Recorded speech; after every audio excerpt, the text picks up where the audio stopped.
It's really important as we go forward and we look at the big, hairy problems facing the world, from climate change to sustainability, to water, to disease, to racism, to poverty.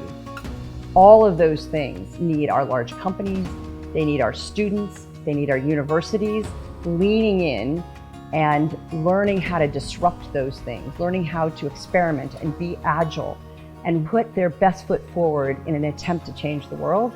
That's what James Madison is doing for its students right now. It's giving them the opportunity to experiment, to reach out, to travel, to really address those big problems and feel equipped to basically make a difference.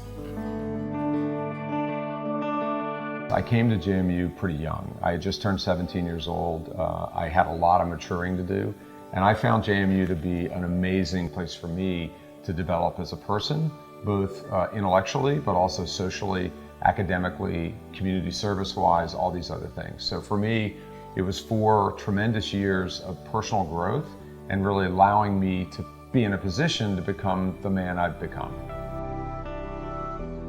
Well, JMU is incredibly important to Paul, and anything that's really important to him, I really want to support him. And I'm so extraordinarily proud of him, of everything he has accomplished because of having roots at James Madison and how that laid a foundation for him to really take off and to thrive. The opportunity for us to give a gift that can benefit that many kids, whether it's something related to entrepreneurship or having an opportunity to have higher education or to be able to travel abroad, those are amazing opportunities. And I want to do that for James Madison, but I also really want to do it for Paul. But once you get going and you see the impact of it, the importance of giving to a place like JMU, it just cannot be underestimated. It's just huge.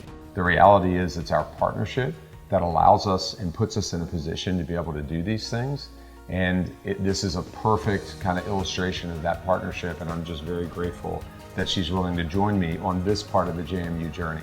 When I think about JMU, I think about all the people I know who are alumni of JMU, and every single one of them is inclusive, they're welcoming, they're loving, they're caring, they're a ton of fun. And so I think it's just, there's a reason why JMU is considered one of the happiest universities on the planet. And I get to see that every day, getting to live with Paul. Being able to basically be part of the JMU family has been really meaningful to me. As we think about the reimagining of what is going to be Holland Yates Hall, what we really like about that is that it houses admissions, it houses the international program, and we're able to also make some things possible around entrepreneurship associated with the university. Those are areas that are really important to us, but I would say access to James Madison for people who can't afford to go there is really the central core behind what we're trying to do. We just want more people to be able to have that experience who deserve it but can't afford it. So they've come up with this amazing phrase, gateway to James Madison, which is what Paul's talking about with the admissions, passport to the world. And having lived, worked, or traveled in over 74 countries at this point in time, it's really important to us that kids have the ability to truly become global citizens. So when I think about my experience at JMU, it really was the gateway to the rest of my life. When I came to JMU as a 17-year-old, I'd barely been outside of Virginia. Definitely never been west of the Mississippi and had never been overseas. So my time at JMU really got me excited about seeing the world and becoming part of the global community. And I picked up a lot of that interest and values as a result of being exposed to people at JMU. And the idea that what we're going to help facilitate here is to allow JMU to be the gateway to the world for dozens and dozens of students over the course of the coming years, that's very motivational and very exciting for me. One of the things I learned at JMU is how to fit.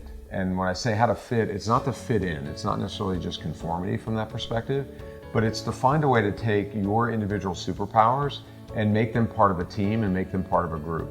So when I look at my career and my skills, my social skills and the learning I got from JMU were critical in those roles and what I did in those companies. Many of the people I was working with were Ivy League educated or they had incredibly elite backgrounds, but I was the one that kind of made things work. And I think that's a hallmark of somebody who's successful coming out of JMU, and that's helped me in every stage of my career and every stage of my life.